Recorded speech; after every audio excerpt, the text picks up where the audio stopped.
ಎರಡು ಹಲ್ಲಿಗಳು ಸೇರಿದ್ರೆ ಲೋಕನೇ ಪ್ರಳಯ ಆಗುತ್ತೆ. ಈ ವಿಚಾರ ನಿಮಗೆ ಗೊತ್ತಾ? ಹೌದು, ಹಾಗಂತ ಇಲ್ಲಿನ ಒಂದು ಇತಿಹಾಸ ನಮಗೆ ಹೇಳ್ತಿದೆ. ಆದರೆ ಇದು ಸ್ಥಳೀಯ ಕಥೆನೋ ಇಲ್ಲ ನಿಜವಾಗ್ಲೂ ನೋಡ್ಕೊಂಡು ಬರೋಣ ಬನ್ನಿ.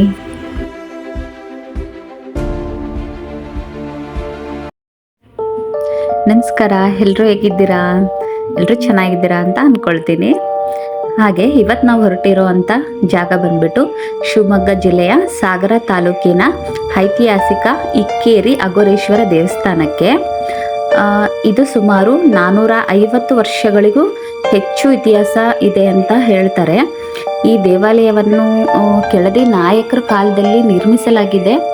ಹಾಗೆ ಒಂದು ಕಾಲದಲ್ಲಿ ಇಕ್ಕೇರಿಯ ಕೆಳದಿ ರಾಜ್ಯದ ರಾಜಧಾನಿಯಾಗಿತ್ತು ಅಂತ ಕೂಡ ಈ ಜಾಗದ ಬಗ್ಗೆ ಮಾಹಿತಿ ಇದೆ. ಹಾಗೆ ಈ ದೇವಾಲಯದ ಪ್ರತಿಯೊಂದು ಕಲ್ಲು, ಪ್ರತಿಯೊಂದು ಕಂಬ ಆ ಕಾಲದ ಅದ್ಭುತ ಶಿಲ್ಪಕಲೆಯನ್ನು ಇಂದಿಗೂ ಕೂಡ ನಾವು ನೋಡ್ಬೋದು ಅಲ್ಲಿ. ಹಾಗೆಯೇ ಇಲ್ಲಿ ಕಾಣುವಂಥ ಕಲ್ಲಿನ ಕೆತ್ತನೆಗಳು ಎಷ್ಟು ಸೂಕ್ಷ್ಮವಾಗಿದೆ ಅಂದರೆ ಇಂದಿನ ಆಧುನಿಕ ತಂತ್ರಜ್ಞಾನ ಇದ್ದರೂ ಇಂತಹ ಕೆಲಸ ಮಾಡೋದಕ್ಕೆ ಸುಲಭ ಅಲ್ಲ. ಹಾಗೆ ಈ ದೇವಾಲಯನ ಇನ್ನಷ್ಟು ವಿಶೇಷವಾಗಿ ಒಂದು ಜನಪ್ರಿಯ ಸ್ಥಳೀಯ ಕಥೆ ಕೂಡ ಇದೆ. ನಾನು ಮೊದಲೇ ಹೇಳಿದಾಗೆ ಈ ದೇವಾಲಯದಲ್ಲಿ 2 ಕಲ್ಲಿನ ಹಲ್ಲಿಗಳ ಕೆತ್ತನೆ ಇದೆ. ಆ ಕೆತ್ತನದಲ್ಲಿ ಒಂದು ಗೆರೆ ಕೂಡ ಹಾಕಿದ್ದಾರೆ. ಕಾರಣ ಅದು ಕೂಡಬಾರ್ದು ಅಂತ ಅಂತೆ.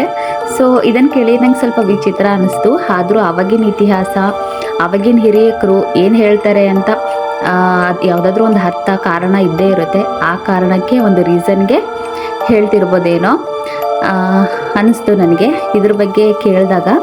ಹಾಗೆ ಅವರ ಒಂದು ಅಭಿಪ್ರಾಯ ಯಾವ ಥರ ಅಂದರೆ ಇಲ್ಲಿನ ಹಳ್ಳಿಗಳು ಏನಾದರೂ ಒಂದಕ್ಕೊಂದು ಸೇರಿಕೊಂಡ್ರೆ ಲೋಕಕ್ಕೆ ಪ್ರಳಯ ಆಗುತ್ತೆ ಅಂತ ಅವರ ನಂಬಿಕೆ.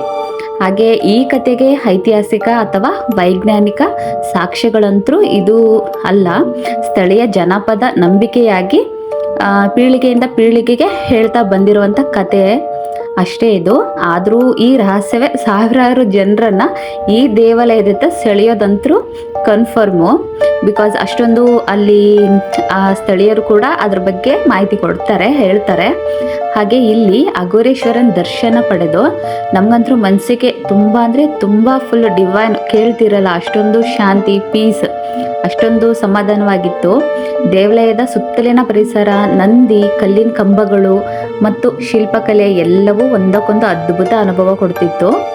ಹಾಗೆ ಅಲ್ಲಿನ ಪ್ರಕೃತಿ ಅಂತೂ 2 ಮಾತಿಲ್ಲ ಹೇಳೋದಕ್ಕೆ. ನಿಮಗೂ ಒಮ್ಮೆ ಅವಕಾಶ ಸಿಕ್ಕರೆ ಈ ಐತಿಹಾಸಿಕ ದೇವಾಲಯಕ್ಕೆ ಒಂದ್ಸಲನಾದರೂ ಭೇಟಿ ಕೊಡಿ. ಇತಿಹಾಸ, ಭಕ್ತಿ ಮತ್ತು ಅದ್ಭುತ ವಾಸ್ತುಶಿಲ್ಪವನ್ನು ಒಂದೇ ಸ್ಥಳದಲ್ಲಿ ನಾವು ಅನುಭವಿಸ್ಬೋದು. ಹಾಗೆ ನಿಮ್ಗೆ ಈ ವಿಡಿಯೋ ಏನಾದರೂ ಇಷ್ಟ ಆದರೆ ನಾನು ಕೊಟ್ಟಂಥ ಮಾಹಿತಿ ಸ್ವಲ್ಪ ಏನಾದರೂ ನಿಮಗೆ ಚೆನ್ನಾಗಿ ಅನ್ನಿಸ್ತು ಅಂತಂದರೆ ಸೊ ಪ್ಲೀಸ್ ಈ ವಿಡಿಯೋ ನಿಮ್ಗೆ ಇಷ್ಟವಾದರೆ ಲೈಕ್ ಮಾಡಿ, ಶೇರ್ ಮಾಡಿ ಮತ್ತು ನಮ್ಮ ಚಾನಲನ್ನು ಸಬ್ಸ್ಕ್ರೈಬ್ ಮಾಡಿ. ಹಾಗೆ ಇವಾಗ ಪೂರ ದೇವಸ್ಥಾನದ್ದು ನಾನು ಕಂಪ್ಲೀಟ್ ವಿಡಿಯೋ ಮಾಡ್ತಿದ್ದೀನಿ.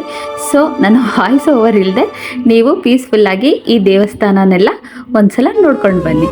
Thank you.